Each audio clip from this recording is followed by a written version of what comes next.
Të nderuar besimtarë, me lejen e Allahut të lartësuar sot do të ndalemi te një prej çështjeve më thelbësore të fesë sonë, te gara në vepra të mira.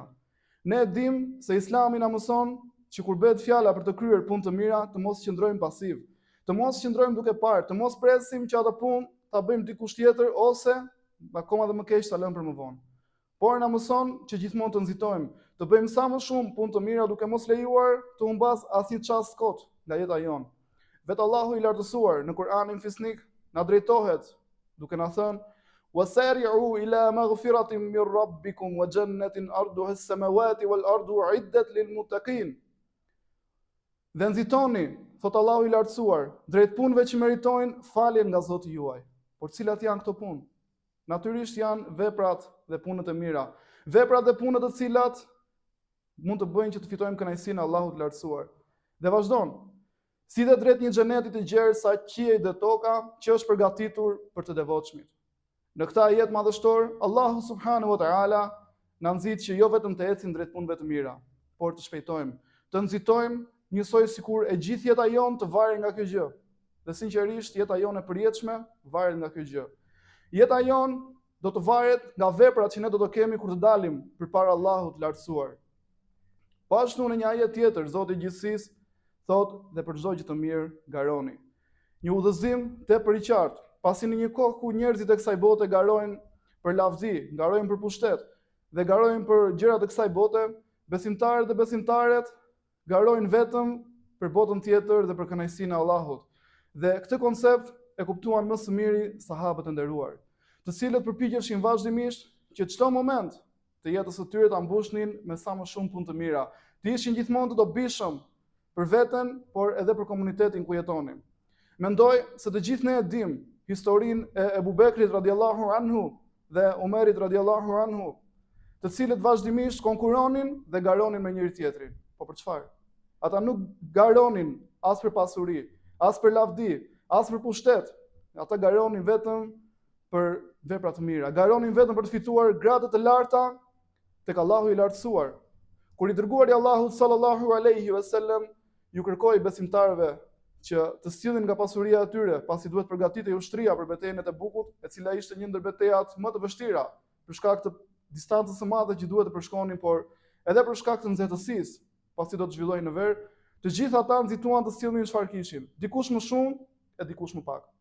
Dhe Omer radiallahu anhu kur po kthehej me një ngarkesë goxha të konsiderueshme, po mendonte: sot ja kam kaluar Ebu Bekrit.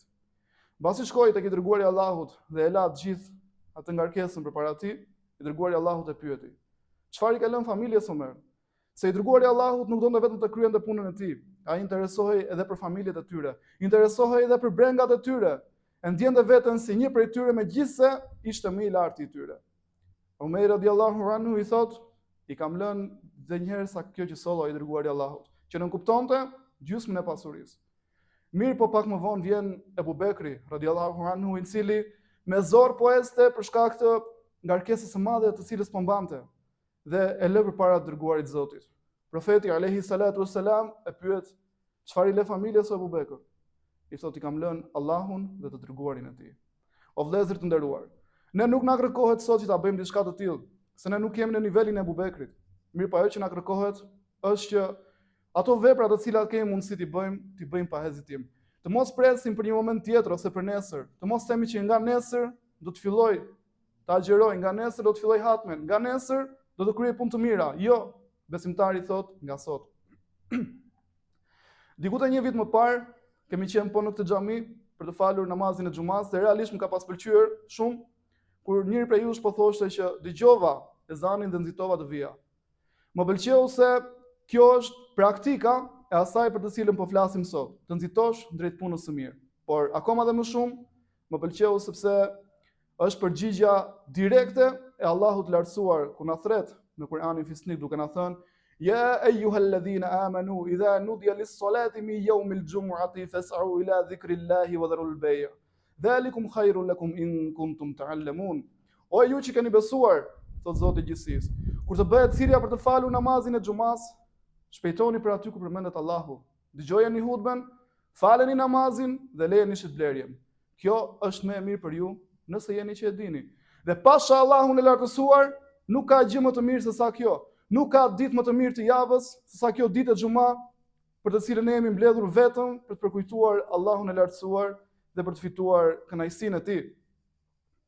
Imam Ahmedi, Allahu e mëshiroft, ka thënë: o biri i Ademit, ti je vetëm disa ditë.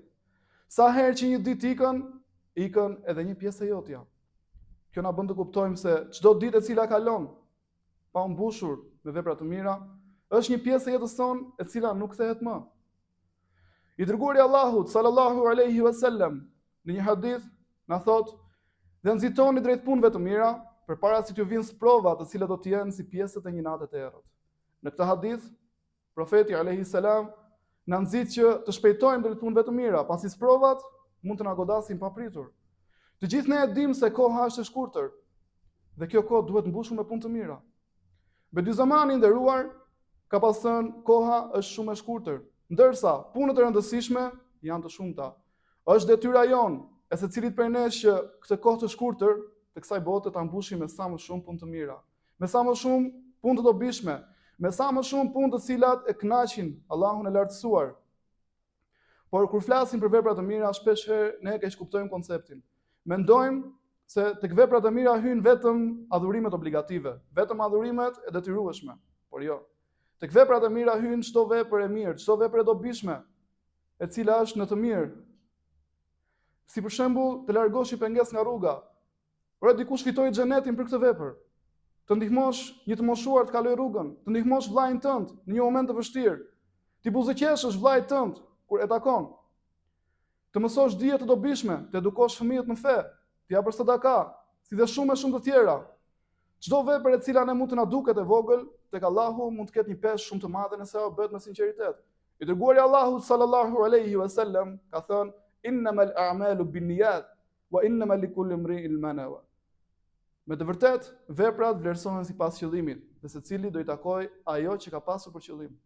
Pra, nëse qëllimi jon kur bëjmë punë të mira është për të kënaqur Allahun e madhruar, ne do të takojë inshallah shpërblimi i Allahut, shpërblimi i Zotit të gjithësisë. Ndaj o vëllezër të nderuar, le të jemi prej atyre të cilët e shfrytëzojnë çdo moment në jetën e kësaj bote. E shfrytëzojnë çdo mjet për të arritur qëllimin, dhe qëllimi është kënaqësia e Zotit të gjithësisë. Le të jemi prej atyre që e bëjmë parim të jetës së tyre këtë temë, ta instalojmë në jetën tona dhe ta aplikojmë vazhdimisht. Të përpiqemi që çdo moment të jetës tonë të bëjmë punë të mira, të jemi të dobishëm për veten, por edhe për komunitetin që po jetojmë. E lutim Allahun fuqiplot që në këtë ditë xumaje të na bëjë prej atyre të cilët e shfrytëzojnë kohën e tyre, e mbushin atë me vepra të begata, me vepra të mira.